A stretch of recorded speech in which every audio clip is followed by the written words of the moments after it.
Hello again, welcome to the program. We are live on Facebook at Metro TV Ghana and also DSTV channel 277. I am Desmond Okreku Dan. So let's get into the details of the stories. And residents of the Ahriam, a community in the Ningo Prom district of the Greater Accra region, are appealing to the government to help provide portable drinking water. The community has been without potable drinking water for years, and they explain that they heavily rely on contaminated water from holes they have dug for domestic use, as the only stream water they rely on has dried up due to a dry spell. At a ceremony to make way for the dredging of the community dam, which is dried up for months, Nene Teteme III bemoaned the devastating effect of the water crisis on the community and called for immediate help from the authorities. Some of the residents who were caught up digging holes to solicit water in the dried dam narrated their ordeal. Meanwhile, the assembly member for the area, Raphael Ahianti, has described the recent water crisis in the area as a mother problem, explaining the growth in population of the community has led to an increase in water demand. He explained the water crisis, if not attended to, may lead to other health implications in the area. Where the water used to pass before entry the dam, that's where people go and defecate. And you can't tell them anything because there's no public toilet. So we are pleading on NGOs who at least assist with public toilet and to come and assist the community, because either than that we'll run at a loss, which people may lose their life or a lot of things. Because let's say defecators that are entering into this particular dam will lead to cholera and a lot of disease. For us at now, the hospital here is experiencing this skin rashes, and people's skin have been itching them because of the water that we drink. So we are pleading on NGOs and the government to at least assist us to at least see to our problems. Either than that, we will die. Now to the Ashanti region, where the regional minister, Dr. Frank Makohene, has donated 5,000 Ghana cedis to each affected household in Odumase near Konongo in the Asante Achim Central Municipality, following a devastating explosion that claimed 3 lives and left several others injured. The fire reportedly started in a shop selling dynamite and other explosives used by local miners, triggering a powerful blast that destroyed buildings and injured multiple people. Authorities confirmed that while the current death toll stands at 3, several injured victims, including firefighters, have been treated and discharged. Dr. Frank Amakohene, accompanied by the NDC Ashanti Regional Chairman Nana Kwesi Ofori Ajmambuedi, the incoming Kumasi Mayor, visited the scene to assess the damage and offer support to affected residents.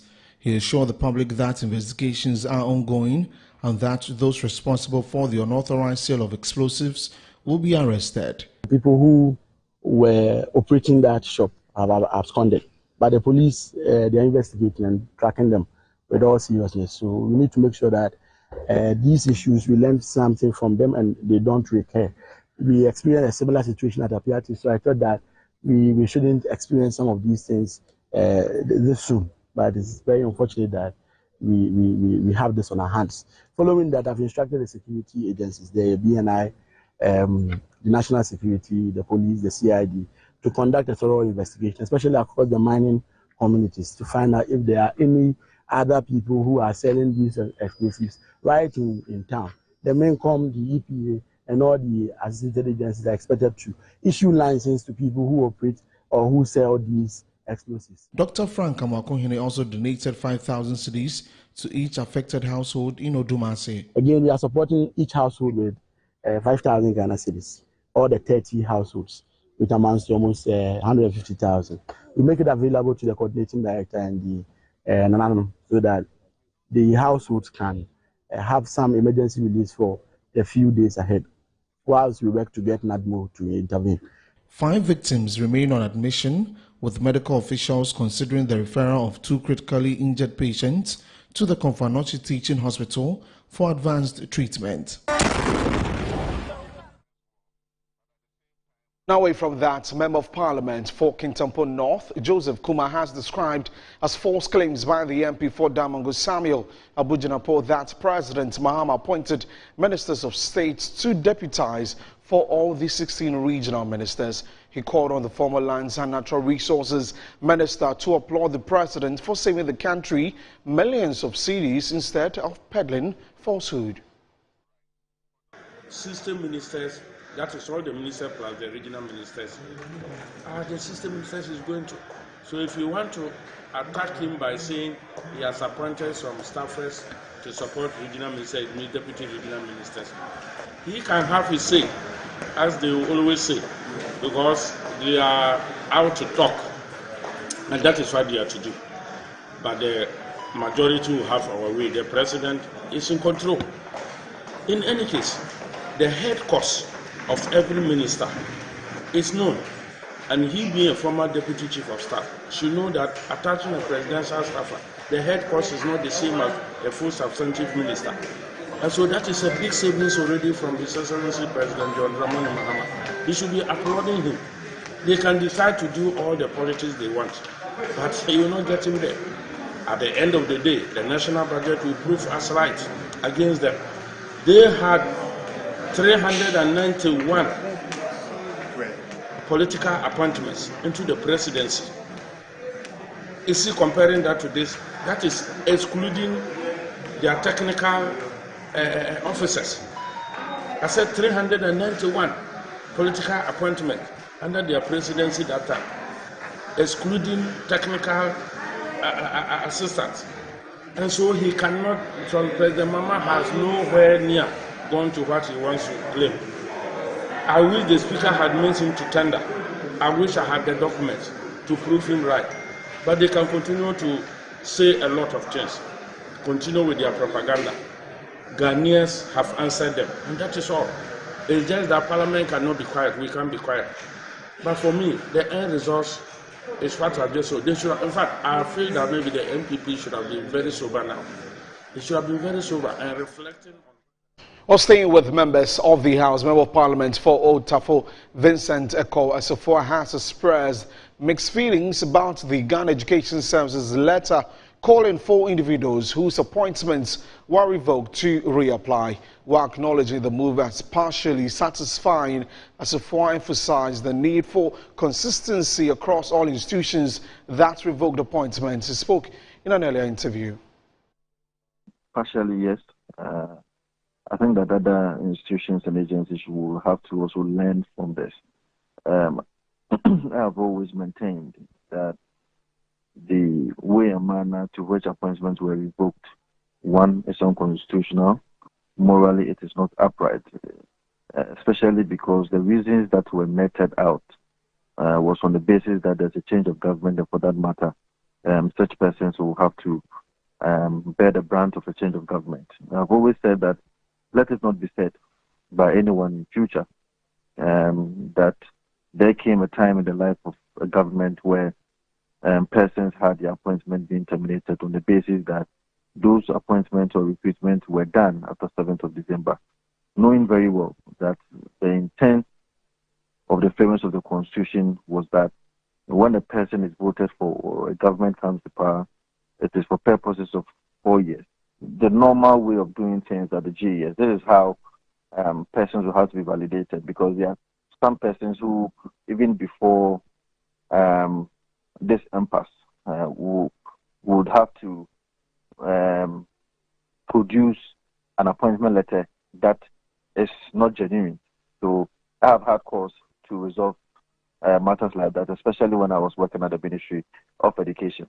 And so appointment letters are given to some people, sometimes by unscrupulous persons who take money from people who give these appointment letters, and these appointment letters may not be genuine. And so it is incumbent on the Ghana Education Service, especially at the regional level, to make sure that such validations are done. So persons who were properly recruited are given the appointment letters and they are reinstated as the case may be. But persons who did not go through the proper procedures and appointment letters that were given to certain persons by unscrupulous persons will not have to be validated.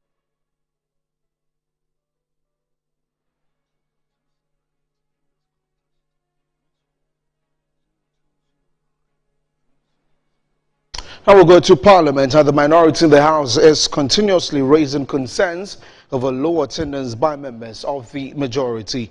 The First Deputy Speaker, Bernard Anyafo, a while ago suspended proceedings over lack of quorum to do business in the chamber. Now, the Kwadaso lawmaker Kingsley Nyako addressing the press following the suspension called on the majority to take Ghanaians serious. Article 102 and Standing Order 64(3) enjoin us that we need 1/3 of the House to commence business. We come to the House to work. Ghanaians did vote for us to come to the House for our business. The NDC claims to be the supermajority, but they struggle to assemble their members to come to the House to do business. Today, all we're seeing is just embarrassing. We are here to do business, but they couldn't marshal their numbers to do business. And for us, this is worrying. How long can we continue on this tangent? We want Ghanaians to know and to tell our friends from the NDC to take Ghanaians serious, to take the business of the House serious, because Ghanaians expect a lot from us. They want us to meet their needs and their aspirations. When this behavior continues unchecked, it is not going to help us to advance this country. So we are just asking the leader of government business, who is the majority leader and the front bench, to up their game, to ensure that we transact business to benefit the Ghanaians who voted us into this House to seek their interests and their well-being.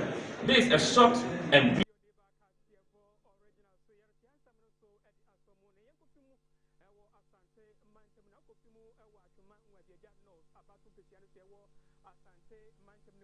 Now let's move to the health sector, while the Ghana Health Service has announced a major reassignment of some regional health directors as part of measures to improve healthcare service delivery nationwide. Now effective April 14, 2025, these reassignments aim to strengthen the healthcare system and ensure the achievement of Ghana Health Service objectives. Here are the list of the directors reassigned as part of efforts to transform the health sector. Now you see that on your screen in a bit. So that's the regional health directors reassigned.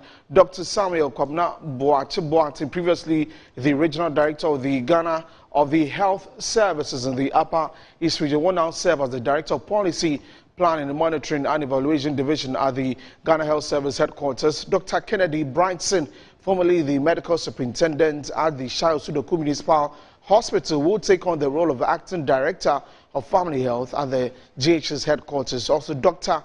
Abdullahi Abu, previously the Regional Director of Health Services for the Northern Region, will now serve as the Director of Special Duties at the Ghana Health Service headquarters. And Dr. Alberta Ajibing-Brichum Nyako, formerly the Director of GHS headquarters, PPMED, will now serve as the Regional Director of Health Services for the Central Region. Also, Dr. Marion Oko Owusu, previously the Director at the GHS headquarters Family Health Division, will now serve as the Regional Director for the Bono East Region. Dr. Brahma Abubakari will now serve as the Regional Director for the Upper East Region from the Northeast Region. And Dr. Pungiri, previously of the Upper West Region, will now serve as the Regional Director for the Eastern Region. Dr. Josephat Newzagao, formerly the Regional Director for Health Services for the Savannah Region, will now serve as the Director for the Upper West Region. And Dr. Emmanuel Dodo, previously of the Afro Region, will now serve as the Regional Director for Health for the Volta Region.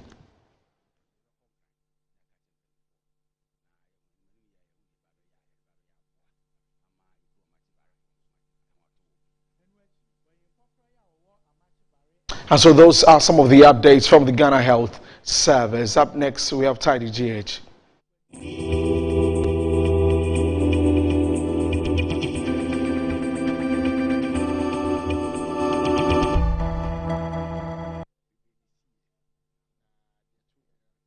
Now, the Tidy GA segment today, government is set to provide a $7 million grant to 8 plastic recycling companies nationwide to support businesses expand and improve waste management. Now, the Minister of Environment, Science and Technology, Ibrahim Mutali Mohammed, reviewed this during a tour of some plastic waste treatment plants in Accra. The funding aims to enhance the capacity of these 8 recycling plants to collect, recycle and reuse plastic waste, contributing to efforts to tackle the country's plastic pollution challenge. Continuing his familiarization tour of plastic firms to have first-hand information on their operations, Minister of Environment, Science and Technology Ibrahim Mutala Mohammed revealed that 8 recycling firms will benefit from the $7 million grant. He also stressed on the need for these firms to create more sustainable jobs going forward. 11 that indeed had actually applied went through the processes. 8 were identified to be given the grant. But I realized that all the 8 but 1 are all in Accra, except that we have 1 in Central Region. So I was particularly concerned why we don't have 1 in Ashanti. We don't have 1 in any part of the northern Ghana. We don't have 1 perhaps in Volta or Eastern. You realize that they are all concentrated. Of course, some would argue that a lot of plastic waste, are gotten in Greater Accra. There is the need for some concerted effort in the policy interventions we have to gear towards, bringing to power our women, our sisters and mothers who may also be very useful. And they are indeed useful. Their work is not only limited to the home. I think that there are enormous potential. So if you are doing things like this, all my concerns are how many women are you, employing? How many women are going to benefit? That is not to say that we are not interested in men too who are unemployed. But considering the fact that the majority of the people in this country are women, we need to be having such affirmative policy decisions. City Waste Recycling Limited, one of the recycling firms, is expected to benefit from the grant and will have access to over $2 million from the ministry, which will enable it to expand its capacity across the country and employ not less than 2,000 workers to man its operations.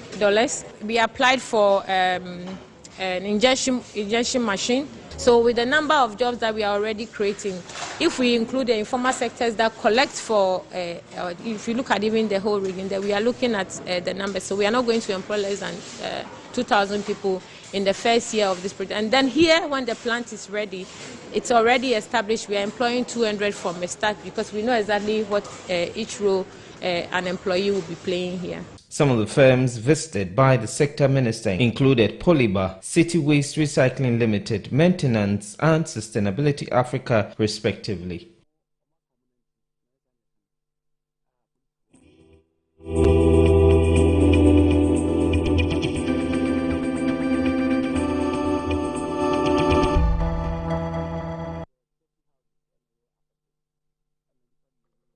Still watching the news here on Good Afternoon Ghana. Let's now do some business news. And Ghana's export sector recorded remarkable growth in 2024, with total exports reaching 294.9 billion cedis. This significantly outpaced the country's imports, which stood at 250.2 billion Ghana cedis, resulting in a trade surplus of 44.7 billion cedis.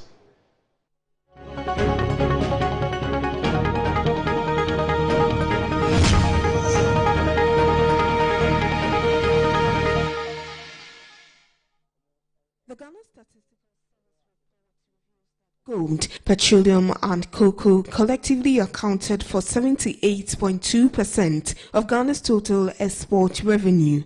Gold bullion emerged as the country's top export, generating an impressive 162.99 billion cedis and contributing 55.3% of total exports. Crude petroleum oils followed, earning 52.58 billion Ghana cedis, which represented 17.8% of the nation's export earnings. Cocoa, a staple of Ghana's economy, also played a significant role, with cocoa beans and cocoa paste collectively bringing in 21.55 billion Ghana cedis, making up 8.4% of total export revenue. The strong export performance underscores Ghana's robust commodities market and its continued reliance on gold, crude oil and cocoa as major revenue drivers. With a trade surplus of 44.7 billion cedis, economic analysts are optimistic that the country's export sector will continue to thrive, bolstered by stable global demand for these key commodities.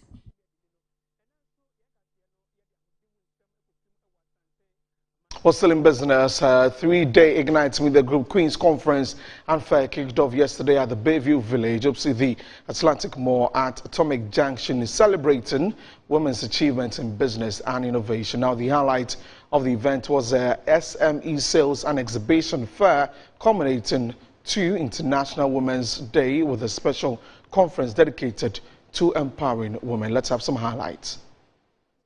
Queen's Conference and Fair. I mean, we are told that we are celebrating Women's Day, which is happening on a Saturday, but then today is the Fair Business Expo by Ignite Media. That is Metro TV and Original TV. As you can see at the background, we have a couple of businesses, small micro businesses situated here in order to find out. We are supposed to go into agribusiness, growing what we eat and also wearing what we produce as Ghanaians. We have in our midst a Queen Mother, in here to celebrate with us the aforementioned International Women's Day, which is yet to happen.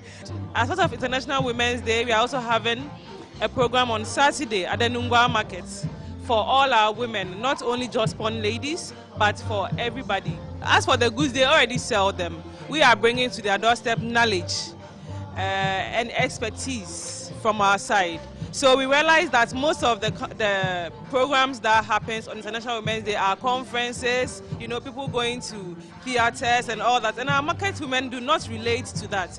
So we wanted to bring it to the doorstep. As part of Just Born, we have YEA as well, who clean our places, and half of them are even market women. So we realized that instead of doing it a conference, virtual, which they can't relate, we want to bring it down to their level where they will also be able to participate. Soap. It's for dishwashing, hand washing, can be used on your floors. It has different kinds of flavors. We have the strawberry, lemon, and as we said, the cocoa butter fragrance. And also we have the liquid, the laundry soap. This is for the laundry washing machine.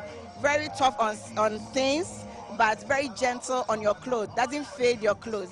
House of Lash, basically, we are a house that provides only products that will make you look luscious, beautiful, and nice. All our products are made from natural raw materials, like we don't use any synthetic. Our products are only made from oils and butters. So we don't emulsify, whereas our body butters are made from only oils and butter. So we have 3 different products here. We have our soaps. Here. Our soaps are either herbal or milk-based. We have the herbal-based like neem, fenugreek, turmeric, and then we have the combo of lemon, turmeric, aloe vera, and honey. This is called aquamarine. Okay. And this aquamarine is used to create a jewelry like the one over here. The first one. The first jewelry. Yes, this one. This stone is used to create this one. Right. And we have some of the bracelets also from the same aquamarine. This is made from this stone, the aquamarine stone. Aquamarine stone, yes, it's made for the aquamarine stone. And then we have other stones that we work. All this jewelry you see here are made from natural stones. Well, this is a great opportunity you are offering Ghanaian institutions to actually be able to market our product out there, and we are grateful for this opportunity. We would want to encourage our people in Ghana to patronize made in Ghana goods. Everything we wear, everything we do, everything we eat, being Ghanaian every day of the week, every day of the year. That's what it's all about, and that is what Ghana Month should represent. I sell only ladies' wears. Wow, you've left the men out. Very soon I'll be adding the men as well. It's a thriftwear for basically ladies. And then we have kimonos, office wears, like corporate, everything ladies we have at the moment. But I'll be adding the trousers and the tops very soon. First of all, I want to thank Metro TV for this opportunity, because through this, a lot of people are going to get to know my business. So the people are there, in case they hear of anything like this the next time, they should just rush in and then participate, and then it's going to take them a long way. BD Group is a service industry that was incorporated in 2009. Its main function was in the petroleum downstream industry. We do a fuel additive for GOIL. Our product is the XP, that XP3, that adds to GOIL's fuel to become GOIL Super XP and GOIL Diesel XP. We are also into tank cleaning, calibration, and corrosion control services. Fantastic businesses, made in Ghana products are being displayed here at the Bayview Village at Atomic Junction. It is all about the Group Queen's Conference and Fair, organized by Ignite Media, a business expo, situated here to promote made in Ghana products. My name is Dominic Nana Kwame Nansapra. We'll be here tomorrow and then tomorrow next, which has to do with Saturday. The business expo is a 3-day spree. And that was the highlights from yesterday. The program continues today and also tomorrow, where there'll be the actual conference where a lot of women will be gathered for some empowerment program. This is brought to you by Ignite Media, Metro TV, Original TV, and Original 91.9 FM. That's all for the news updates here on Good Afternoon Ghana with me, Desmond Okreku. For more news, log on to our website, www.metrotvonline.com. My colleague Bright Nana Kwesiamening is standing by for the rest of the program. Bright.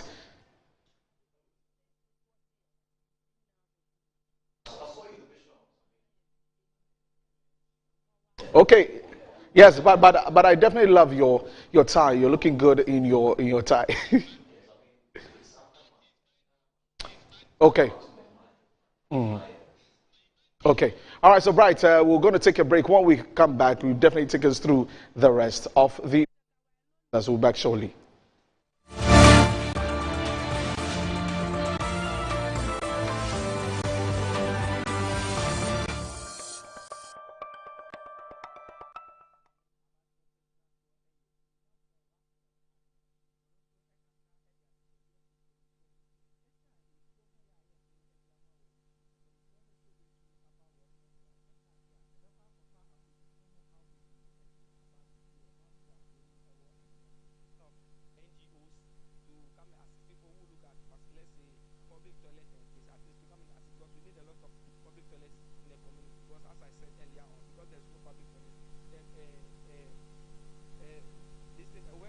Attention all farmers, are you ready to take your crops to the next level? Introducing 3 effective organic composts that will revolutionize your farming practices.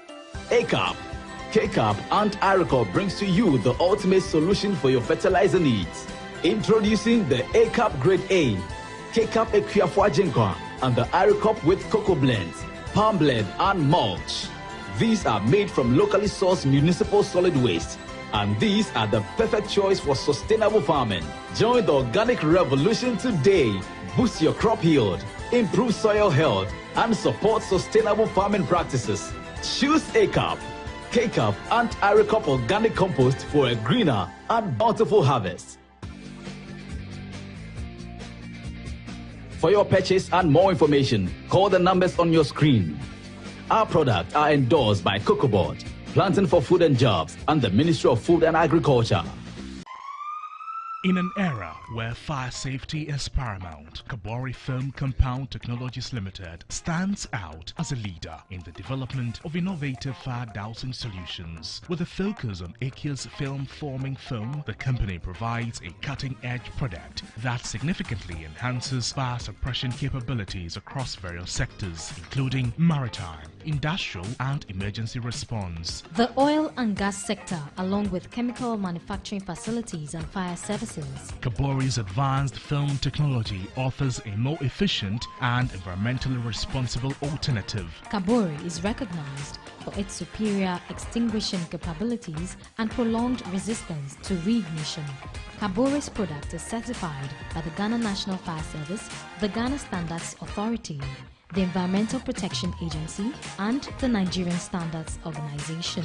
Kabori Film Compound Limited is situated in Nsawam within the eastern region of Ghana. For inquiries, reach out to them on 0245 885 288 or 0244 514 048. You may also contact them via email at info@kaborifilm.com. Kabori Film Compound Technologies Limited, providing film compound solutions to health institutions.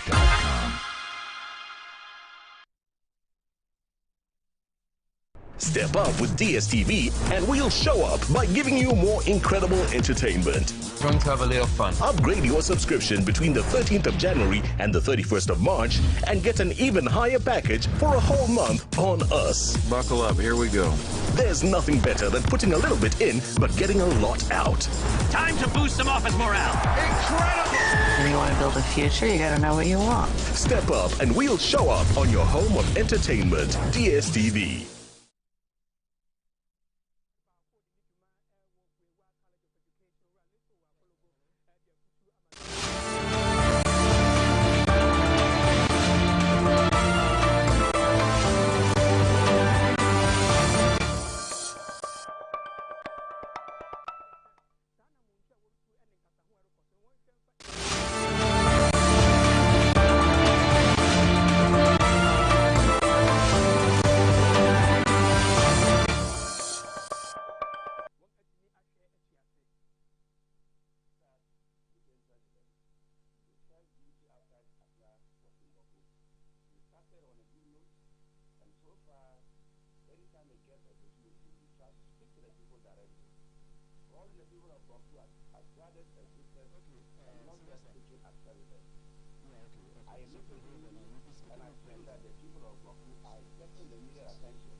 A very good afternoon to you wherever you're watching us from. This is Good Afternoon Ghana, live from our studios here at Rich in Accra, the Akuya Boyma studio. We are live and active on Facebook and YouTube at Metro TV Ghana, on Twitter and also on Instagram at Metro TV GH. I am Bright Nana Kwesi Amenin, and just gone by before the break was my colleague Desmond Okreku Danso, who was here with all the stories across the country.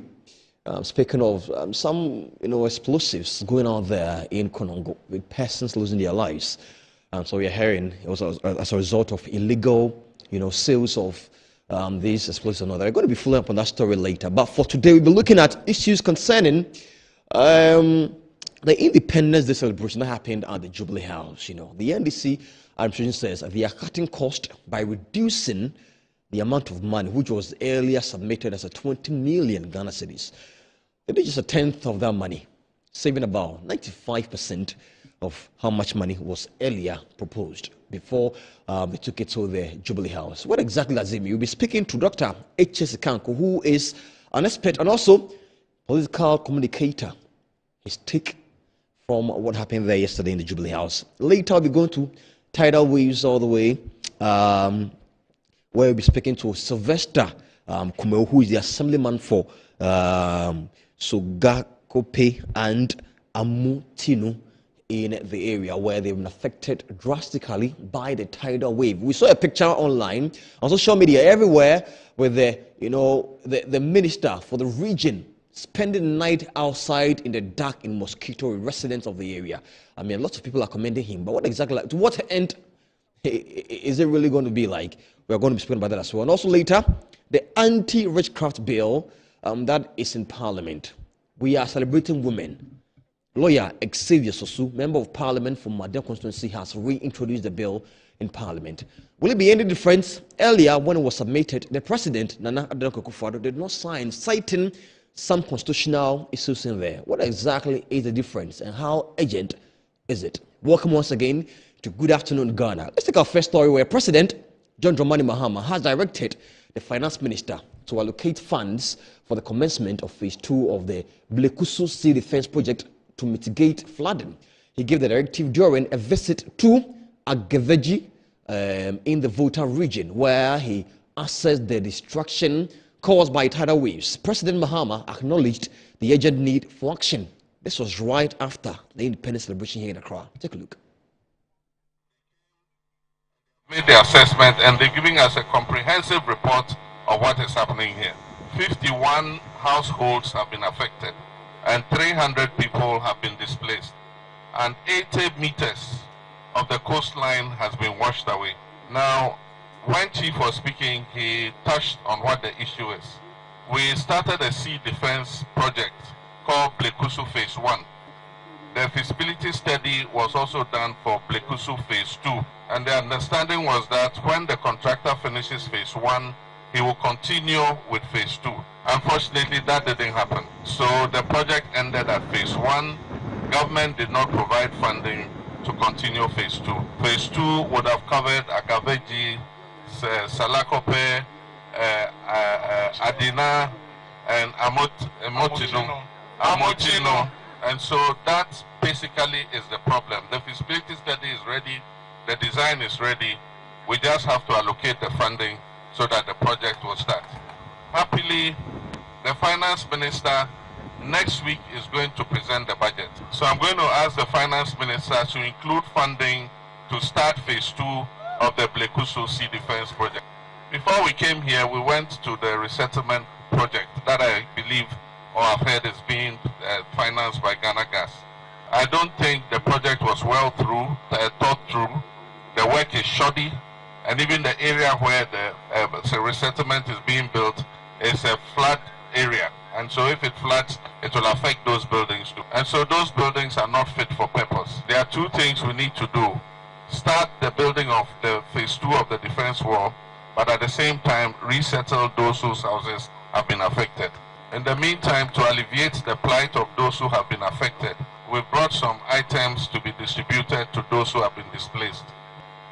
The items are from 3 sources.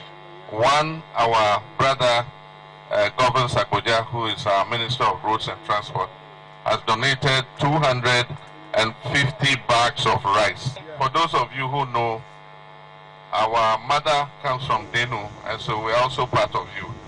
And so my younger brother, who is the MD for Engineers and Planners, has also given 100,000 cedis. And here we go. President John Dramani Mahama was in the area to assess the situation. Let's go to the lines and speak with Sylvester Kumewu, he is the assemblyman for Salakope and Amutinu, one of the communities hardest hit by the rising tides. Welcome to Good Afternoon Ghana, sir. But before we proceed to the president's visit, what can you tell us about the current situation in the area? So, good afternoon, my brother. As we speak, calm has returned to the communities that have been ravaged by the tidal waves. Right. For the past 2 days, the tides are low, and so we are enjoying a bit of relief for now. But then, how important is the president's visit to the affected areas? I mean, this happened right after the Independence Day celebration here in Accra. How does it make you feel? It makes us feel good, very excited, and hopeful. If you could recall, the incident of tidal waves started somewhere in 2021, November. Right. Residents had gone on the streets, demonstrated several times, but we have not gotten the previous government to even commensurate with the people. He only says we only get relief items. The vice president hasn't been here. We only get government officials who pass through to, as it were, commensurate with us. So to have the president of the Republic of Ghana, His Excellency John Dramani Mahama, coming through within this short period of time when we all know that his government is still at a formative stage is something commendable. And I would say that my people are extremely happy. Now, let's talk exactly. The finance minister has been directed by the president to look for funds, for the second phase of the sea defense project. How soon are you expecting this to be done? Very, very soon, my brother. I don't know if you had ever visited these communities that are being ravaged by the sea. In the past 2 years, we have about 3 or 4 houses to the major roads that connect Keta to Aflao. But as we speak, those houses are no longer there. They have been pulled down by the tidal waves. Yesterday, when the president visited, your colleagues who were here can attest to the fact that the sea is just about 3 or 4 meters away from the major road that connects Aflao to Keta. What it means, therefore, is that in matters of hours, days, or perhaps weeks, if the tides get high again, it's going to overtake the major road and enter into the lagoon, which means that the towns like Agusume, Pejakope, Loguku, which are dotted along the coast, will eventually be inundated by the water. And so, as we also await the funds to be given by the finance minister to help you build the sea defense, I mean, from now until then, what are you and your committee also doing to ensure that you stay safe? For now, those who have been displaced, the victims, some of them have left the town. Few who are around, some are searching with friends and families in the communities. Others are making makeshift structures. They are living in makeshift structures. Some are putting up in churches and in school. So for now, I would say to the large extent, the victims are kind of okay for now. But our greatest hope and expectation is that the sea defense will start as soon as possible. You see, my brother, though the president has given instructions to the Minister of Finance that he should include it in the budget, what I, a layperson, think is that as we await the reading of the budget next week, the contractor can do mobilization, get to site, and start work before even the money is approved. Once government has signed contract with the contractor, I think that the contractor can do mobilization and come to site as early as possible. Can you also help me put some clarifications on this? There's been news that the brother of the president, Ibrahim Mahama, donated an amount of 100,000 Ghana cedi yesterday when the president visited. How true is this, and what exactly do you intend to use the money for? Well, that's very true, and he's not the only person who donated. I would say that the voter caucus also donated 100,000 Ghana cedis, and one other individual who also donated 10,000 Ghana cedis. So in all, we had about 210,000 Ghana cedis for the flood victims. What we intend using the money for is that though the victims are being supplied with relief items, we also feel that they need those monies to take care of personal stuff. So NADMO has the data. If the Member of Parliament, who doubles as the Minister of Tourism, get back to the country, we're going to liaise with the regional minister, the chiefs, the elders, the unit committee members, and the assembly members as well, to ensure that we distribute the money among the victims equitably. Sylvester, thank you so much. Before I let you go, is there anything you want to say concerning the flooding area? I would only want to say a very big thank you to you and other people who have taken keen interest in following up on this story, which has made the president's visits very, very, very fast. Right. Sylvester Kumo, thank you so much for time. That's here on Good Afternoon, Ghana. So he is the assemblyman for Salakope and Amatino. areas where they've been affected by the tidal wave. Yesterday, right after the independence celebration, President John Dramani Mahama, together with his entourage, headed straight to the area to share his sentiment and also promise them that the phase 2 of the Blekusu MC defense will commence, charging the finance minister, Honorable Dr. Akesela Toba Forsen, to find funds to ensure that the project is completed. And as you heard, I mean, there were conversations on social media that the brother of the president, Ibrahim Mahama, upon visit, donated 100,000 Ghana cedi for these persons who were affected.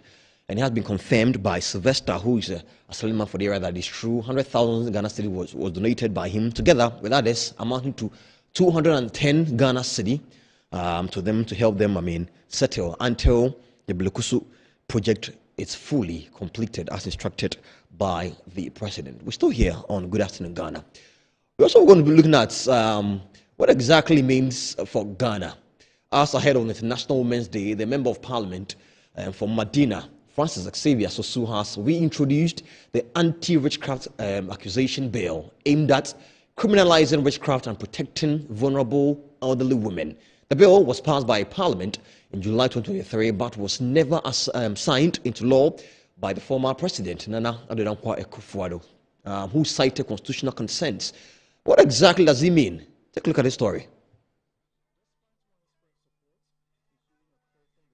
On human rights and administrative justice charge, urging its passage, the bill lapsed with the dissolution of the 8th Parliament.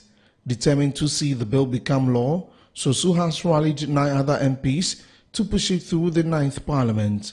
They include Roxanne Nelson Dafiamekbo of South Dai, Comfort Doyle of Ada, Dr. Godfrey Jassa of Voa East, Hajia Ladi Ayamba of Pusiga, Kwame Anyimedu Entry Asante Achim Central MP, Helen Ajwa Intos of Krachi West, Jifa Gomashi of Ketu South, Zuwera Ibrahima of Salaga South, and Rita Na Odulesowa of La Dade Kotopong. Sosu insists he will not rest until the bill is passed, ensuring elderly women's dignity and protection under Ghana's constitution and international human rights treaties. President Akufo-Addo in 2023 refused to sign some crucial bills passed by Parliament into law due to certain constitutional concerns. These include the Criminal Offences Amendment Bill 2023 and the Armed Forces Amendment Bill 2023.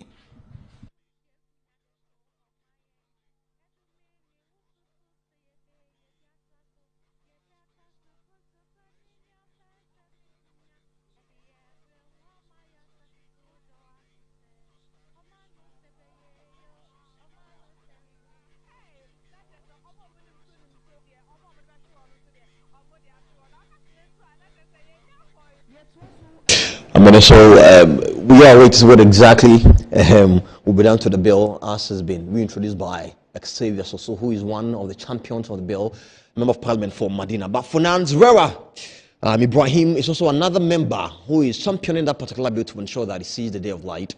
And my colleague, who is our parliamentary correspondent, Jeffrey Mauto Atipo, has been speaking to her. Let's take a listen. Right, so the anti-witchcraft bill has become a matter of concern for some time now. If you recall, some 4 years ago in 2021, some proponents who have actually brought this bill to Parliament, seeking for it to be made a law since 2021. Now, in 2024, early hours of 2024, Parliament, led by Honorable Speaker Aban Sumana Kingsford Bagbin, passed this bill in Parliament, sending it to the presidency for it to be assented to. But till now, that has not been done. The former government is out. Now we have a new government led by President John Dramani Mahama. Now this bill is being reintroduced in Parliament for it to be worked on, some amendments to be done, and sent back to the presidency, where John Mahama is now the leader. So we're finding out from one of the proponents of this bill, in the person of Honorable Zuwera Ibrahima. She is the Member of Parliament for Salaga South constituency. So quickly, I will get her in to tell us why this bill is being delayed for the past 4 years since it was introduced, passed by Parliament in 2024, early hours, and we are still here. This bill has not been into action. So quickly, Honorable, so thank you so much for joining us. You are live on Metro TV. So this bill, like I said, has been in action for some 4 years now, since 2021, since it was introduced by the Member of Parliament. Until now, it has not been assented to. It's not yet a law that can be acted upon. What is causing the delay? Yeah, thank you very much, Jeffrey, and thank you for raising this very important matter that affects the entirety of our Ghanaian society. Indeed, as you gave the background, you are right. We had worked at the bill for almost 4 years, and then finally it was passed. But as you know, it then had to be transmitted to the presidency for the president to assent to the bill before it becomes a law. We never got that action taken. We don't know for what reason the then President Nana Addo Dankwa Akufo-Addo, did not assent to the bill. We work very closely with you, the media here. We work closely with civil society organizations, and as members of Parliament, on the strength of a private members' motion, we sort of put together this bill. The Right Honourable Speaker brought into the agenda and passed the bill. The President then did not assent. And we didn't hear from the media, we didn't hear from civil society, we didn't hear from anybody questioning the actions of the then President until the 8th Parliament lapsed. And as you know, every Parliament literally dies with any business, unfinished business within that Parliament. So as we speak, that bill is dead. We are seeking to reintroduce it and go through the same motions. Of course, we will seek to modify it because current developments require that we amend some of the elements in the bill. And once we do that, we know that the House will pass it. Right Honourable Speaker will pass it. His Excellency President John Dramani Mahama has given indication that he's all for it. He's ready to sign that bill into a law so that it can protect the vulnerable, especially the vulnerable women, old women in our communities.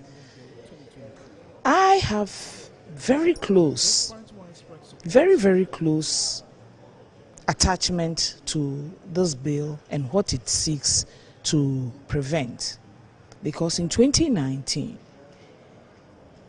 a 90-year-old woman was lynched in my constituency. I was then not an MP, I was the parliamentary candidate for my party. But she was lynched because another woman who says she's a prophetess declared her a witch. And that was just enough. We don't want to see another one. We want to end this business where women as we grow, and that is how God created us, a lot of our biological systems begin to change. And so sometimes people are quick, without understanding what women and elderly women for that matter go through, to declare somebody a witch because she's probably standing and sweating like they've poured a bucket of water on her, but there is no water here. So she's a witch. But those are menopausal symptoms, So we need to educate our communities and society to understand that women will go through so much as we age. And so no one should ever say that another woman is a witch. No one. Because we don't know their circumstances. In any case, what is witchcraft? What is witchcraft? What do we mean by somebody is a witch? You've heard us in the chamber. In the last 2 weeks, we've been discussing the outbreak of cholera in the Futu area, cerebrospinal meningitis in the north, So these diseases will affect people in different ways. They will convulse, they will die, and then because there's an old lady in the house, so she's a witch. She killed that child. She did this. We have to learn that we need to protect our women. We need to protect our mothers. We need to protect our sisters. Invariably, and that's the saddest part of it, a lot of these accusations and declarations come from fellow women. It's fellow women who are quick to say that someone is a witch, another woman is a witch. And so if socialization, if seminars and workshops are not ending this phenomenon, then maybe we need legislation to end it, and that is why we are where we are. I can assure you that as soon as the bill is reintroduced, we are going to work overtime to get it passed within the shortest possible time. Whilst we wait for this, would you say that it was deliberate on the side of the former government or president to assent to this bill whilst it was sent to him? Well, if the president didn't communicate to us his reason for non-ascension of the bill, and if you look at how we have managed to reduce politics and governance of this country, very serious partisan basis. Everything we do in this country is partisan. If we don't begin to look at the issues that affect us first as Ghanaians and that affects humanity before our politics, we'll have these situations. So I can stand here, MP for Salaga South constituency, on the ticket of the NDC, and just make a loose statement like he did it deliberately. But that might not be the case. We don't know why. But of course, if you look at his record, that he did not assent to the anti-witchcraft bill, he did not assent to the LGBTQ, then you see a certain pattern emerging. And so you begin to wonder whether it was done on purpose. Honorable, most of you on this, most of you who are actually proponents of this bill are the majority side who is now in government. Now that we are seeking to reintroduce the bill, when everything is done, all the amendments that is needed is done again, how soon are you going to push as members from the side of the majority to make sure that at least before the close of this year, this bill will be passed into law? Yeah, thank you very much. Remember, Jeffrey, that the bill is our baby. So we have a duty to ourselves to ensure that we achieve what we set out to do. So we have a responsibility to make sure that the bill is passed and the president assents to it. So I can assure you, together with my colleagues and indeed the entire House, we will work and push. We don't expect any obstacles within the chamber. We are not anticipating that there will be any difficulties. So Mr. Speaker has already proven that he would not delay once we are ready with it. And so give us the shortest possible of time. We should get this bill off the table and to the presidency to be signed. The shortest possible time is going to be before close of this year? It could be, maybe earlier than that. We are recessing, I think, around the end of this month. And you know, when we recess, doesn't mean that we don't work as MPs here. So we continue to work. So maybe by the time we come back to Parliament, we should have something going. And if we're able to keep that tempo, we should be able to get it off this House before the end of the year. Yeah. Thank you so much. So that's the Member of Parliament for Salaga South constituency, Honorable Zuwaira Ibrahim, there, saying that there's not going to be any delay this time around. The moment they kick-started, the clerks begin to initiate the actions. The bill will get to the floor of the House for some amendment that will have to be done. We Ghanaians should expect that at least before the close of the year, we are going to be seeing this bill assented to by President John Dramani Mahama. She indicated that this bill is their baby. In fact, they introduced this bill, so it is their baby. So Ghanaians shouldn't expect anything but swift implementation, that the president will also assent to it as soon as it is sent to the presidency for it to become a law. We're going to be going back to our colleague there in Parliament. That's the when he comes there and the Speaker decides on whatever. We will still bring an update from there. But that was a conversation between my colleague, parliamentary correspondent Jeffrey Mauto Atipo, and Zuwera Ibrahim, who's the Member of Parliament for Salaga South constituency.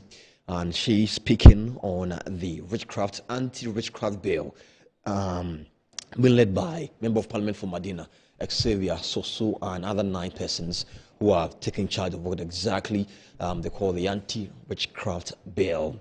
We'll be speaking to him after this very quick time, so don't go anywhere. We're still here on Good Afternoon Ghana. We are very live and loud on Facebook and YouTube at Metro TV Ghana, on Twitter and on Instagram at Metro TV GH. We are back. Stay with us.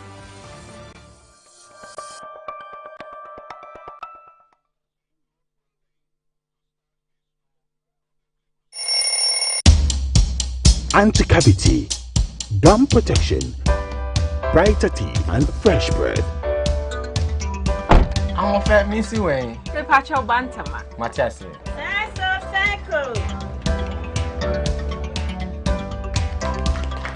It's her smile. The fresh breath. Me, Judy said we used to Kel 360 toothpaste. Some kind. Kel 360 toothpaste. That's Kia. Kel 360 toothpaste. It's a gum protector. Onim jom kasan. Kile kosan. Kel 360 did the one. It's cool mint.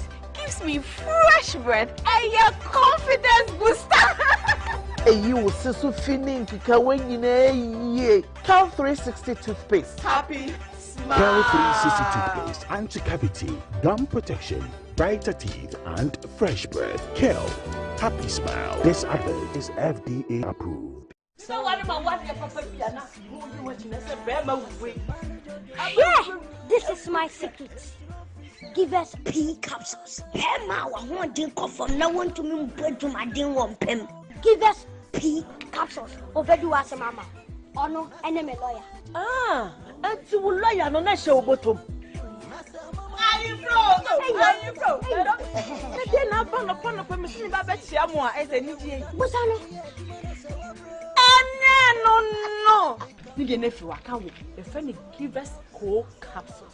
Say yes, you ran a wall, swore. Cold, did you nip a dream when in a walk for Sa a mamma and Tima Wunja would name you. Wouldn't give us cold capsules, sir. Obey your free lawyer. Give us cold capsules. And I give us P capsules. Hey, and they give us free. And remember what if you do what you do, Cronkwan, Efra. Give us core capsules. A pain for a batter, one more menu for one and Quadawan if you do me no come. Attention all farmers.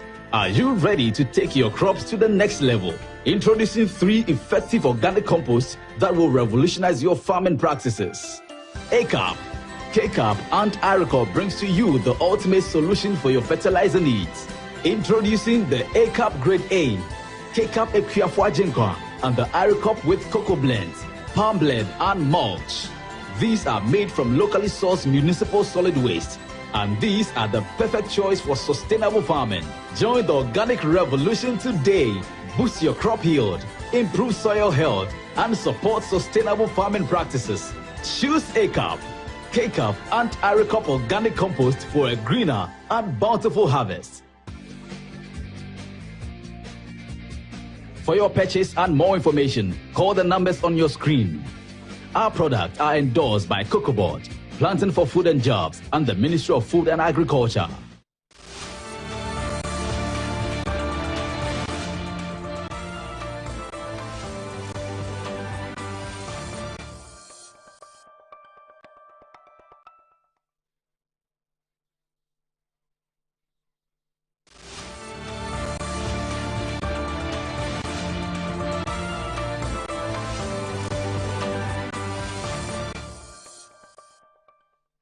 Back on your screens again with Good Afternoon Ghana. Let's now go back to a earlier story where a Member of Parliament for Madina constituency, Francis Xavier Soso, together with 9 others, are planning or taking back the anti-witchcraft bill to Parliament, seeking advice from the Speaker of Parliament to ensure that the bill is reintroduced and hopefully passed as well by the sitting President John Dramani Mahama. And Xavier Soso, Honorable Member of Parliament for Madina, joins me live now on Zoom for a conversation. Lawyer, good afternoon to you and welcome to Good Afternoon, Ghana. Good afternoon, and good afternoon to your cherished viewers, and happy Independence Day to our cherished viewers in the whole of Ghana and the whole of Medina. And happy Independence Day to you too. Now, let's go to the matter of the issue. Now, what really has delayed the passage of this bill? Well, I'm sure that those who have carefully followed this bill would bear testimony to the fact that this bill was passed by the 8th Parliament. So it was passed in July 2023, together with the Armed Forces Amendment Act and the Criminal Offences Amendment Act that abolished the death penalty.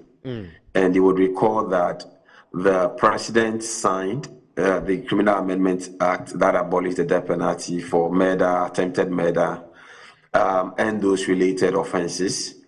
However, did not assign or did not assent to the Armed Forces Amendment and the what I would describe simply as a anti-witchcraft bill. So, following that, there have been several petitions that I have personally sent to the Council of State, as well as to the ECOWAS Commission, the African Commission, Commission on Human Rights and Administrative Justice. And I recall that sometime last year, the SHRAJ actually wrote to the President of Ghana that it was important and imperative that he signs the anti-witchcraft bill into law so that we can protect our vulnerable mothers and grandmothers who are often accused as being witches and most often are killed. Most often, they also lose their homes on account of this accusation. Unfortunately, President Nana Addo Dankwa Akufo-Addo could not sign this act, this bill into law before he left power. And upon the dissolution of the 8th Parliament, obviously, once the bill had not yet become law, it was important that the proponent of the bill, myself and my colleagues, will come together to relay the bill before Parliament for consideration and for passage. And given the fact that tomorrow is International Women's Day, the burden to relay this bill is fresh, and there is a need for us to protect our women and mothers and grandmothers. And that's the reason why we have now introduced the bill today before the Parliament of the Republic of Ghana. Right. Now, just like you mentioned, the former president, Nana Addo Akufo-Addo, cited some constitutional issues for not assenting to the bill. Have they been addressed now?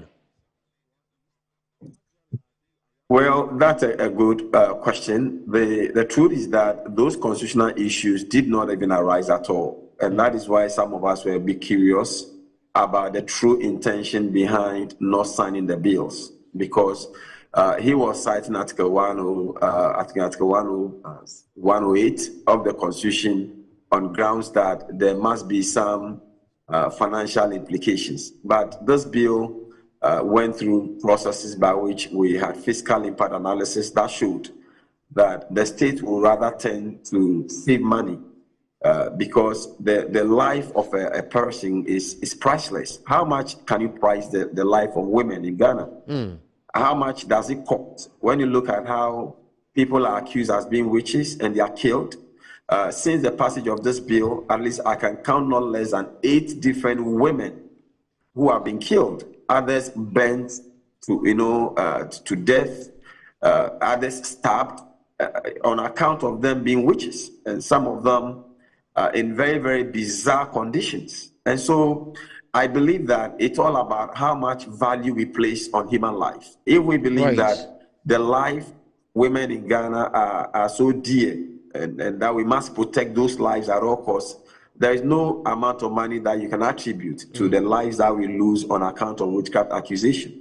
And so it doesn't even arise in the first place. And I think that if you properly put this matter in the right context, the argument made by the Nana Addo Dankwa Akufo-Addo did not even arise in the first place. And so I believe that His Excellency President John Dramani Mahama, in line with his commitment to women, and then Her Excellency Professor Nana Akufo-Addo, who also is so committed to women, I believe that this is the time that we would have support for this bill, and this is the time that when this bill gets passed, it can be assented into law so that our women and our grandmothers can be protected in Ghana.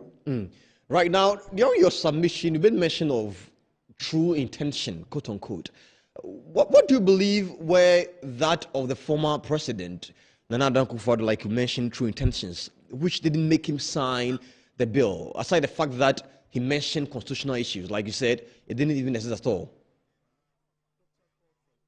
I believe that the true intention was a bit more political, and I think that some of these social causes lose their relevance once you begin to politicize them. The protection of women must not be politicized. Social causes like protection of vulnerable aged women must not be a matter of politics, because I mean, everybody will grow old. I mean, if God gives us life. And so today I'm a young person, tomorrow I may be an old man. Our mothers that we see, our women and our wives that we see around, today they are young women, tomorrow they may be mothers and grandmothers. And so, and being an elderly person knows no political colors. So where you allow such very important initiatives, having gone through the mills, to lose their significance on the altar of political expediencies, sometimes for me, it's very discouraging, and that's all I can say. Because when you look at the processes by which bills are passed in Parliament, you would recall when this bill was initiated, there were 5 members of Parliament that brought this bill. I mean, we went through what we call the pre-laying consultation, where we have stakeholders coming all together. Attorney General from the office of the President was there. We had representations from various stakeholders, which are institutions of government. We have the police officers, we have prison officers, we have people who were involved. We went to the witch camps together with all the stakeholders, even from Attorney General's office. We went to all these various witch camps from Patinga, Ghani, and all these areas, and we saw how women were struggling in various camps. And so when we left the camps from the north, most of us believed that, look, this bill must be passed immediately, ASAP. And so we worked together with the support of the Speaker, Right Honorable Speaker, and the Constitutional Legal and Parliamentary Affairs Committee to ensure that this bill got passed. And government was involved throughout. It was only when after the bill was passed that now the President wrote and said that he wanted the bill to be laid in his name instead, and not in the name of a private member. And we said, well, our role is legislation. I mean, it's true that executive must introduce bills, and we'll give that to executive because that is part of their duty. Right. But our role as legislators is also to look at areas in our society which are not necessarily areas of priority for government, and then take initiatives in those areas. We don't need to wait, for example, now we have a government in office. We don't need to wait permanently to say that we are waiting for Ministry of Gender to necessarily go to cabinet and get a cabinet approval before they come to Parliament to lay bills that will protect women. Right. Once we are in Parliament and we realize that these things are critical areas, we can take the initiative. In any event, if government at any point in time says that, look, we are interested in this bill, is a very important bill for us, why not? As private members, we work with government together, or we can even give the bill entirely to government to process. Right. But we can't wait and say, let's just wait until government wakes up to the need to introduce this bill. And that was what we did in the 8th Parliament. Unfortunately, I think that the President didn't appreciate the work that we did in the 8th Parliament. So he said that, well, I don't want to ascend this bill because I want it to be introduced in my name. But guess what? Since 2023 till he left office in 2024, the bill was there was no even attempt to ever even relay it in Parliament. So that tells you that he was simply not committed to protection of women and not committed to protection of these vulnerable elderly people who are always killed on account of witchcraft accusation. But then the bill that has been reintroduced, has any change at all been made to it? Or is the same as before? Absolutely not. I mean, we don't have any changes at all because it went through a very rigorous processing. And so changing anything in it would you'll be trying to reinvent the wheel. This bill has gone through a rigorous process, and I believe that it probably will not take a lot of time for it to be processed, because every argument needed is in the Hansard of Parliament. If you go to July 2023 Hansards of Parliament, you see all the argument that I profess, and every member of Parliament, especially all the female members of Parliament, and indeed both minority and majority at the time, agreed that this bill was so important that it must be passed by consensus. And so it actually went through the mills without any difficulties, and that is why it was so. It was a serious anticlimax when the president now said that I have issues. When his majority side in Parliament at the time actually supported the bill to be passed by consensus. Right. And so I'm hopeful that, given the fact that this is a very critical issue, given the fact that we have passed the affirmative action bill, and there is a need for decisive action to protect our women and our mothers and our vulnerable ones who are always being killed on account of witchcraft accusation, every member of Parliament, both male and female, will jump on this. Our super majority that we have in Parliament will jump on this. The minority will jump on it, and we will come together to quickly process this bill and ensure that we have it passed, so that His Excellency, the President, would give it an assent for our women to be protected. I mean, you'll be stressing on quickly, wanting it to be passed and all that. Do you want to give any timelines to it? Or probably even an ultimatum to put pressure if it doesn't, they don't meet it?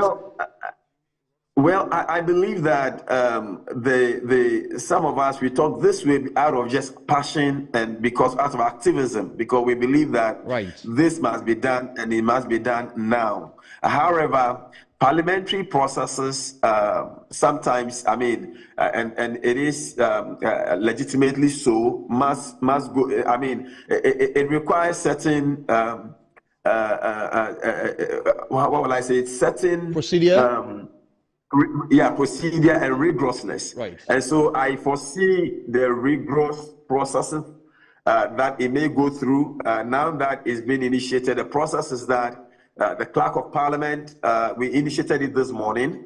So the Clerk of Parliament is going to minute it to the office of the Speaker, the Right Honourable Speaker. The Right Honourable Speaker is going to admit it as part of the processes, and then we'll refer it back to the drafting department of Parliament. And the drafting department is supposed to advise the Speaker or develop a legal opinion. And whilst the drafting department is developing this legal opinion on the bill, the Fiscal Impact Analysis Office in Parliament will also be doing a fiscal impact analysis of the bill. Right. Now, once the legal opinion is positive, Speaker will now refer it back to the drafting department for them to draft the bill. When the bill is drafted, the fiscal impact analysis people are also supposed to develop a fiscal impact analysis together with a new bill, and a fiscal impact analysis will be given back to Speaker.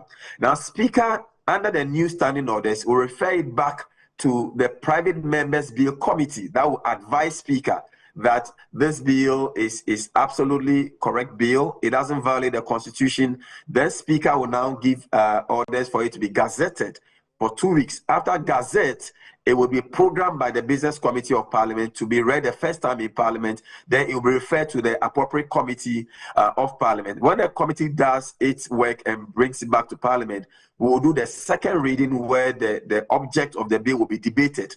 After the debate, the Speaker will put the question. Once the question passes, we will now do what we call the clause-by-clause consideration of the bill before it goes through the third reading for it to be passed into law. So it will require some rigorousness, some work, but I'm absolutely sure and dedicated and committed to making sure that we follow this process through for this bill to be passed again into law. Thankfully, we have gone through this process before, so we wouldn't be doing many things, afresh, because some of the stakeholders engagement we've done already. We've been to the witch camps. We have the reports there. We have the Hansards of Parliament that can support us. So hopefully, this may go a bit more faster than if it were an entirely new proposal that we are bringing to Parliament. Right. Thank you so much. And during your description of procedure, I think I only pick up 3 words to describe what you said. Rigorous, intense, and thorough.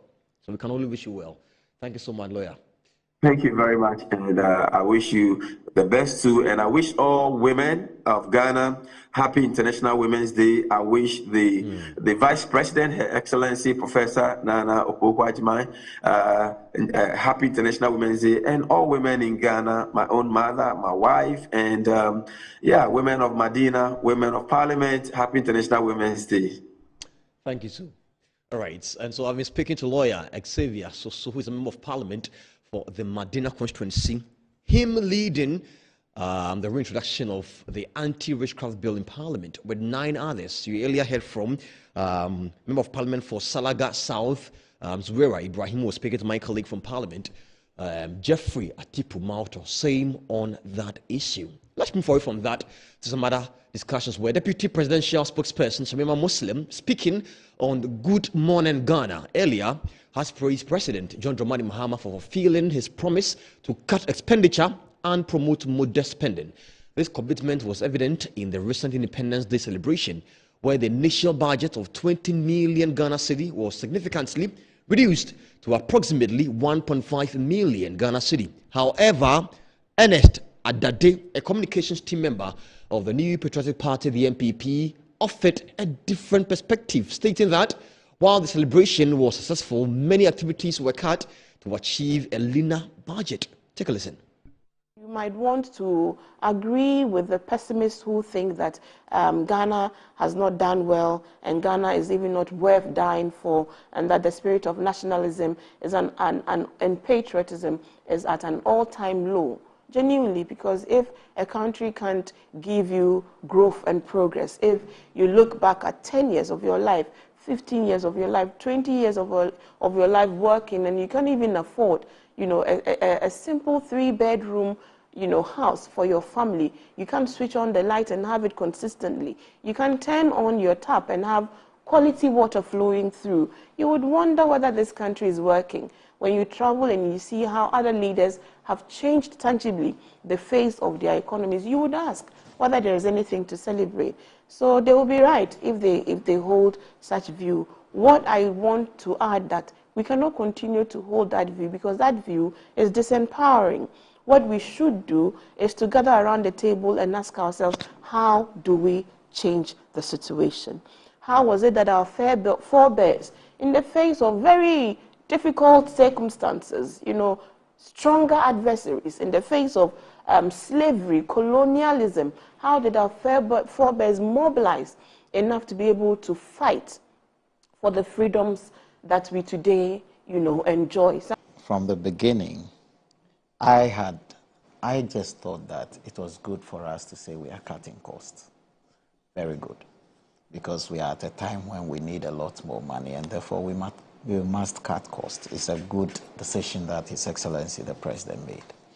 But if you know what actually goes into preparations and the actual celebration of the 6th of March, the things that actually cost us more may not necessarily be the canopies and the things that have to do with the parade itself. Okay. So my opinion was that just by moving the parade alone, it might not be what saved us the monies that we wanted to save. I believe periodically these celebrations cost us more. There are invitations here and there. We spend money on foreign dignitaries and all that, and then sometimes the after parties and things all bring in certain high levels of cost, and for that matter those ones could have been removed.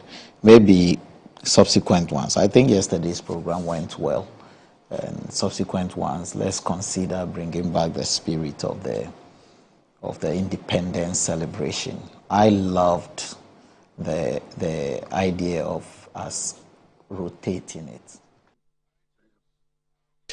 We're still here on Good Afternoon Ghana. You just heard from Shamima Muslim, who is a spokesperson for the President John Dramani Mahama at the Jubilee House, and also Adade, who is also a communications team member of the MPP, Ernest Adade, who were both on a Good Morning in Ghana. So let's extend the conversation. And I've now been joined on Zoom by Dr.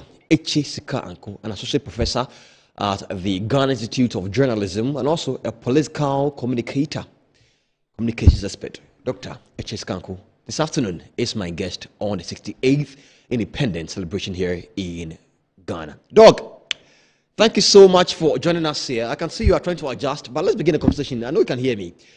What is your number one takeaway from what exactly happened yesterday in the Jubilee House? Yes, thank you very much, Bright, and it's good to be with you. It's good to join you. I do think that one of the significant things that yesterday's event commemorates is the idea that we can have the Independence Day celebrated in a very scaled down manner. We can have it celebrated without the massive expenditure and the massive costs that have been historically associated with this event. And so a couple of years ago, a colleague and myself were very big advocates for finding for finding other progressive ways of celebrating the Independence Day. We had said that yes, it's a great day for pomp and pageantry, but it's also a good day for reflection. It's also a good day to reimagine what it means to be Ghanaian.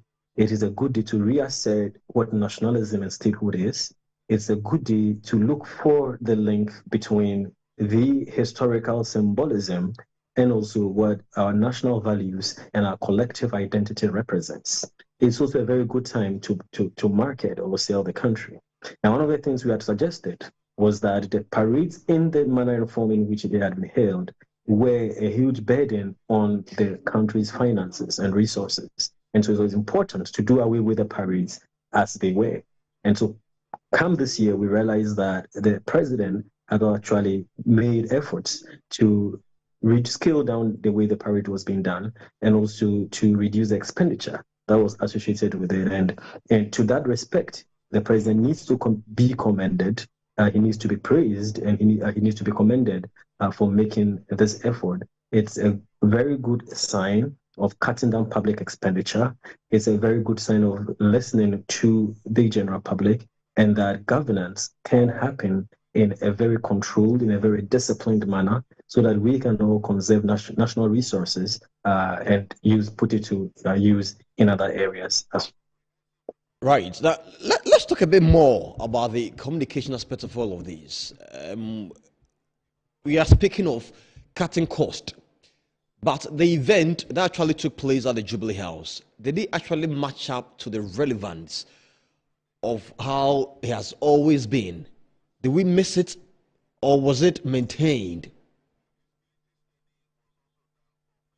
I think that the relevance of the event was not undercut by however it happened. I do think that the president's speech, the communication that took place, the symbolism and the significance of it was not undercut by the scaled down nature. A lot of people still got to listen to the president. A lot of people still got to listen to the call for national unity. A lot of people still got to listen to the message, the unifying message, the clarion call, the reawakening, the need to be able to reassert what our national values are. The idea of what the president's major focus of areas or priority areas, and none of this was undercut by it. If anything at all, I think that the public information system was very, very heightened because of the difference with which this particular event was held. And so attention was drawn away from the pomp and pageantry to the deeper meanings of what independence meant for all of us. And I think that we are all the better for it.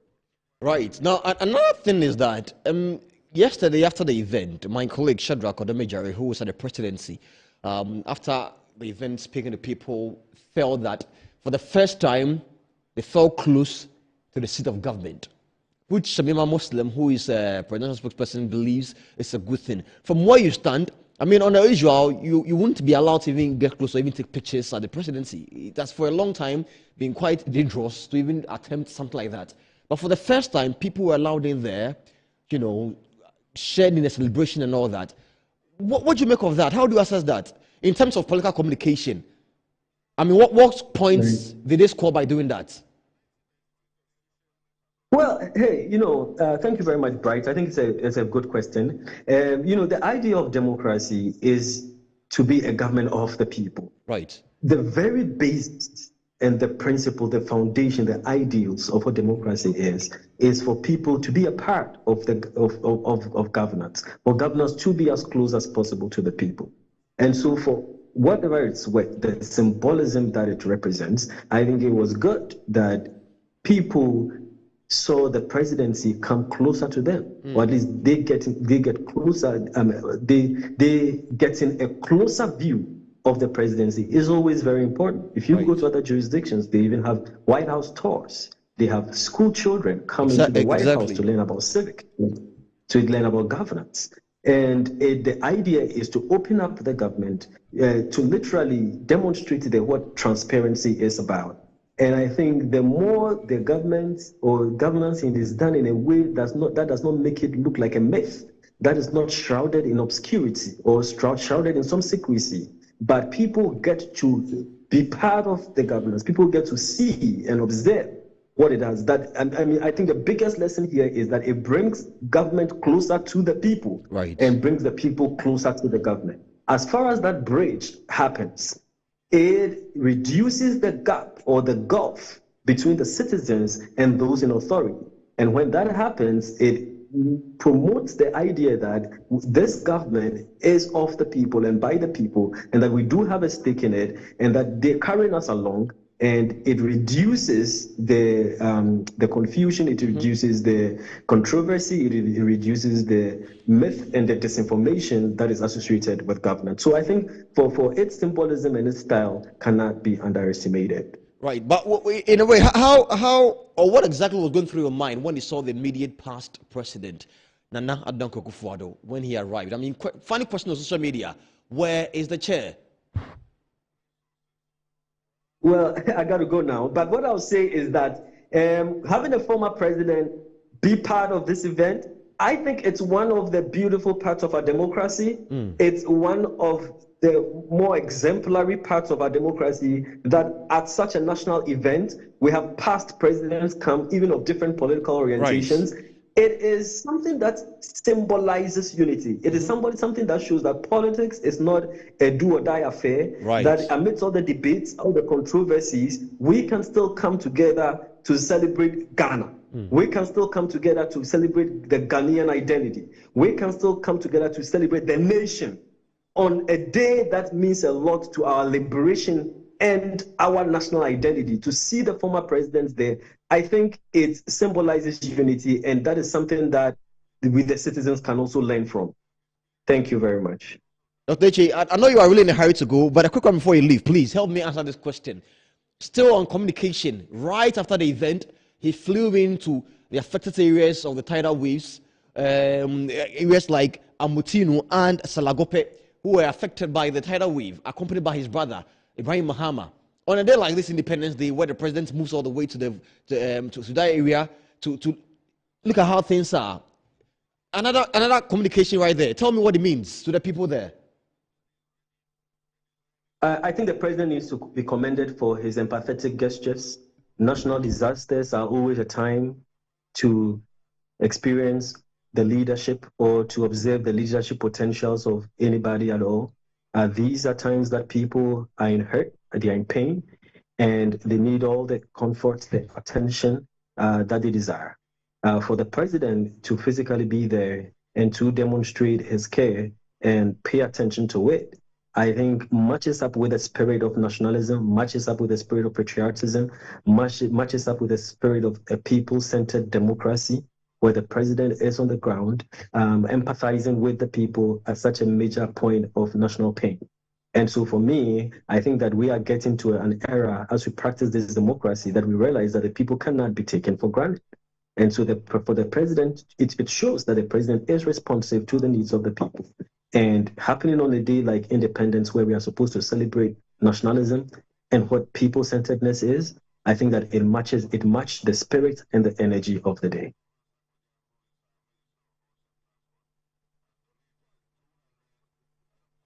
Thank you so much for time with us here on Good Afternoon, Ghana. I'm grateful. And Dr. H.E. Sikanko is a political communicator and analyst and also a lecturer at the University of Journalism. UNIMAC here in Accra, and he spoke to us on some communication, aspects of yesterday's Independence Day and even the president's travel to Amutimu right after the event. What exactly does it mean, the communication side of all that? But now, political analyst and lecturer at the University of Cape Coast, Dr. Jonathan Asante-Okyere, has commended the President, John Dramani Mahama, for a strong start to its administration. He observed that the President's theme during the Independence Day celebration resonated deeply as he urged the nation to reflect on the past mistakes and reset for a better economic future. He spoke earlier in an interview here on Metro TV. Take a listen. The president has really started well. We only have to support him to actualize that. And that I'm aware, I can say, that I have seen in, for example, the Educational Forum. It tells us that we are not where we're supposed to be. There is the need for that realignment to ensure that our education is put on the right trajectory. In terms of the Economic Forum, you can equally see that all these things are part of the reviewing process, and as a way of reflecting on the problems that are inherent and that have been part of our governance structure. And after all these are done, then the resetting will show signs that we all will want to see. The positive signs will have to show, because the Economic Dialogue Forum is good, the educational listing is good. It means that people become stakeholders and they own these things. It is not about the politician. They own it and they want to ensure that as being part, as a social cohort of what is happening, they will want to ensure that these ideas that will have been churned out will be part of the growing process. And that in itself, for me, is something that is part of the reflection, it's part of the review, and it makes the resetting agenda to be in the right trajectory.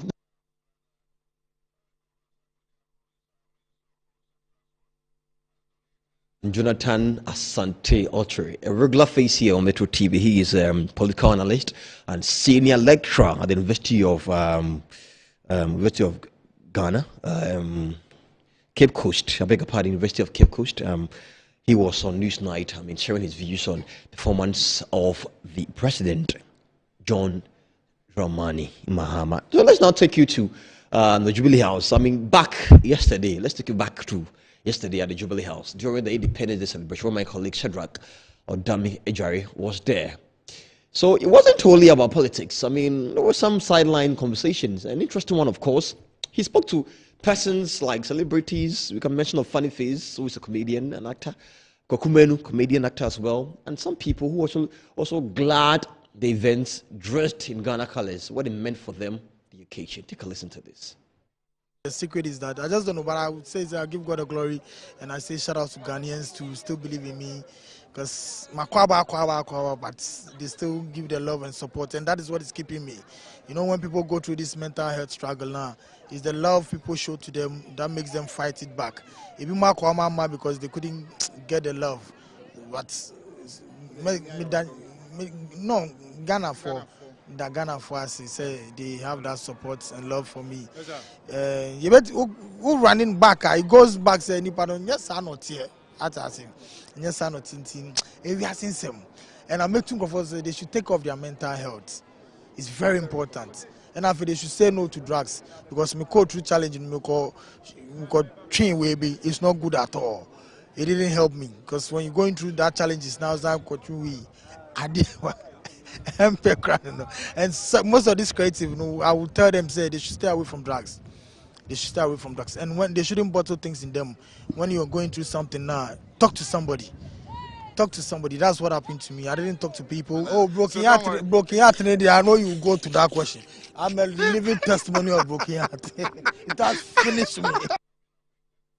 That was Kwekumenu. He is a creative here. Also, Obeka tree, but say Kefia Beke Gan Keblofo Echom. But I don't. This Echom you why? Echom there. Who's our vice president? I will Echom there. Echom Kaga. Echom Kablofo. And tell Trump. Mr. Watson. A broken heart, na ma to me, I yes, and you're broken heart, and go home with Sisada in for hospital in Yamakraship. That me who nyan sache. Oh, yeah, me who nyan sache. You're broken heart. Be na say broken heart in the podi. Obina kaya no obina kaya I kasa inframa. Aha. Ana yenti abra boss say yetimi e bi start. Ye no munko wie. Ana ye no obi nso so start wie. Ana obi won so a oni betima ko start on finfin ba mo betimi de akowie.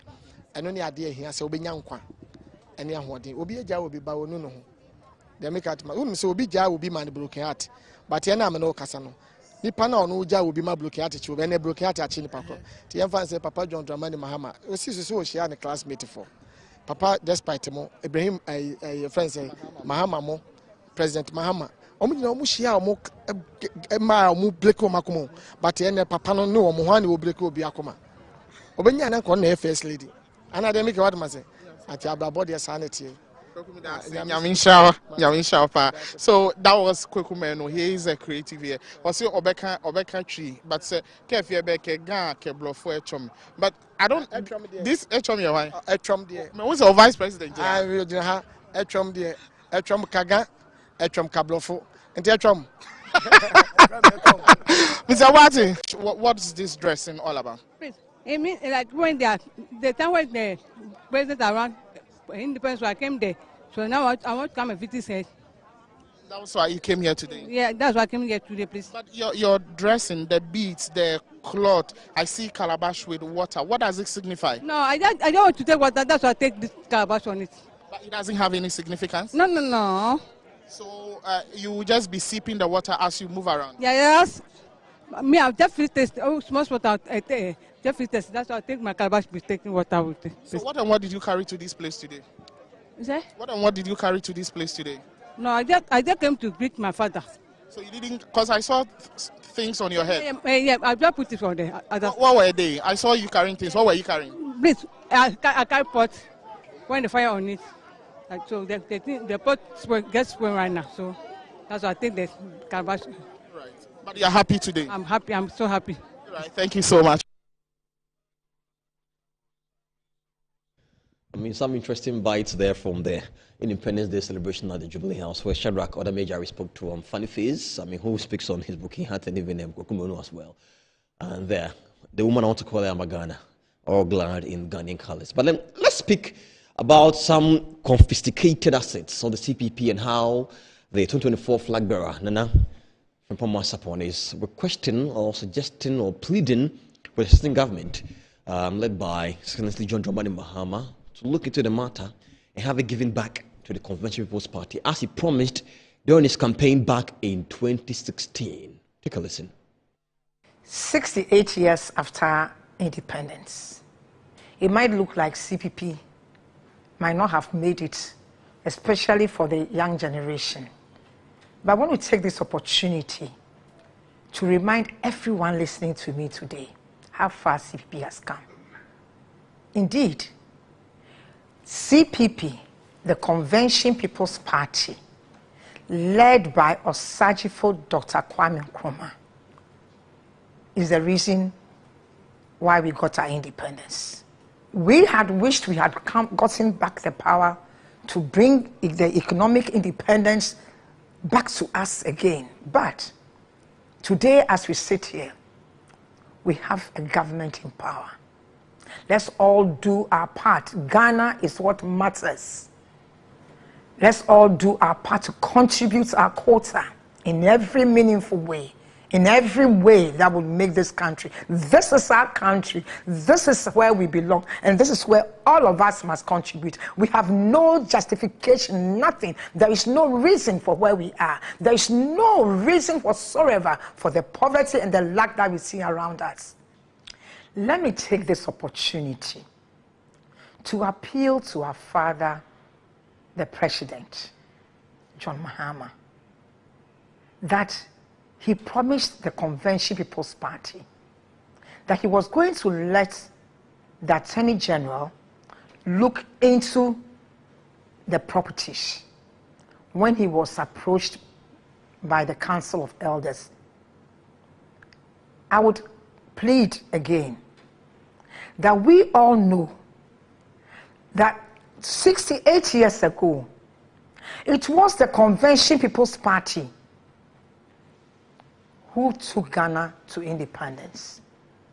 Yet in 1966, when the Convention People's Party was overthrown and Osajifo and all our fathers were criminals, including his father,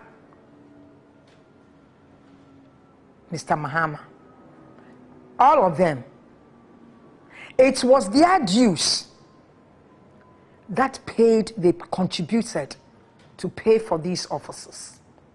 If today we are recognizing these men as heroes, we are recognizing them as men of integrity, that Osajifo indeed is the man of the millennium, and that indeed he is someone that we all know that he stood on principle and spoke the truth for the nation. We know clearly that he didn't even acquire things for himself.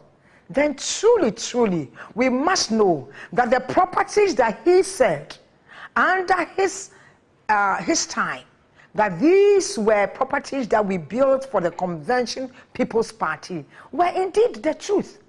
And that it was during the overthrow that these properties with executive power were seized. And therefore, we plead that with the same power, let our properties be given back to us. And there you have it from Nana Frimpong Sarpong, flag bearer, 2024 flag bearer of the Convention People's Party, speaking there. Now, I mean, it's the Ghana month, and as you can see, I came in suit, but still managed to put some African print tie on there. Let's go to the Youth Employment Agency, led by the CEO, Malik Basinteli, as they are marking the month. As you can see, I mean, they went to work today looking like some old school Ghanaians, you know, all in marking and celebrating the month as Ghana month right there. So I don't know what you are doing or wherever you are. If you have pictures like this, you can also send it to us. Go to our Facebook page, Metro TV Ghana. Send to us. Let us know how you are celebrating the month of March as Ghana month. You can take any picture at all. Let us know. Are you marking the 1960s or the 1970s or 40s of Ghana, or you are a Gen Z Ghanaian person? Let us know how you are dressed or what you are eating in commemoration of Ghana month. And so these are visuals or pictures from the Youth Employment Agency led by Malik Basinteli as the Chief Executive Officer of the agency.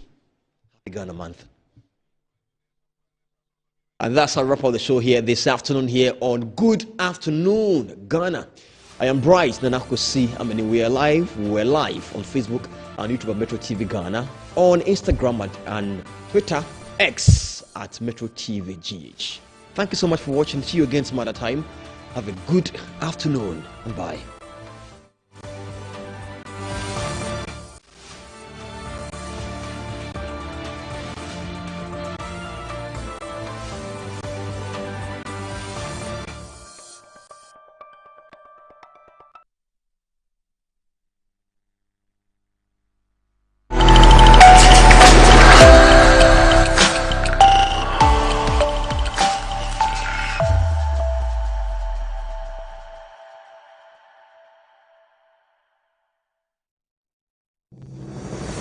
Get ready for the ultimate celebration of business, empowerment, and community. Join Metro TV, Original FM, and Original TV from March 6th to March 8th as we proudly present the Queen's Conference and Business Fair, a 3-day event you won't want to miss. From 6th March, in honor of Independence Day, we kick off with an incredible small and medium-scale business exhibition, a chance for local entrepreneurs to showcase their business, connect, and grow. Whether you are an aspiring business owner or an established brand, this is your stage to shine. On March 7th, get ready for a live music experience like no other. Our live band will keep the energy high as we celebrate the spirit of independence and innovation. March 8th, International Women's Day. We turn the spotlight on thought leadership with powerful discussions on the future of business in sanitation and youth development. Hear from experts entrepreneurs and change makers who are paving the way for a better tomorrow. The venue is at Bayview Village, Accra, near Atomic Roundabout. The dates from 6th March to 8th March. Time is 10 a.m. to 5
Watch out for Cook Africa Season 2 coming to the Metro TV with Ahiniwa. This time around, we are coming with some surprises, prizes, and of course, it's Ghana Month. So watch out for some local delicacies on Cook Africa with your favorite Ahiniwa.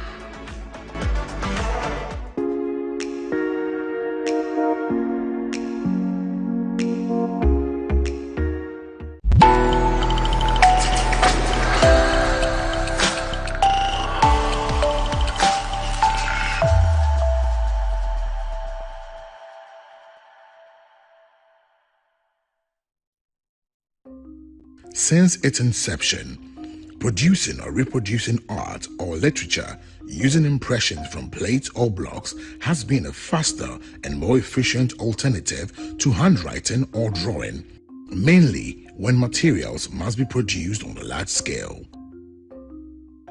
Over time, techniques like lithography, gravure, and flexography emerged, each with unique processes suited to a different kind of printing. Welcome to Appointed Time Printing Limited, where quality meets innovation and client satisfaction drives every decision. For over 2 decades, we have proudly served as a fully Ghanaian-owned company, renowned for delivering exceptional printing solutions to individuals and organizations nationwide. So Appointed Time Printing Limited started off as a t-shirt screen printing company in the year 2003. 20 years down the line, we have evolved and diversified into several aspects of the printing industry, and currently one of the major players in the commercial printing industry in Ghana. Our vision is simple yet ambitious: to be the most preferred printing partner, offering the highest printing solutions. So 3 things set us apart from our competitors. So innovation, quality, and reliability. For us, we believe that there should be the differentiating factor, differentiating us from our competitors. Our mission is clear: to provide quality, affordable, and prompt corporate promotional and gift merchandise delivery. We have vast clientele base. We deal with government, we deal with the private industries, we deal with individuals. We are all-round printing company. In collaborating with clients and bringing their vision to life, what I mostly do is that I take absolute details from the customer,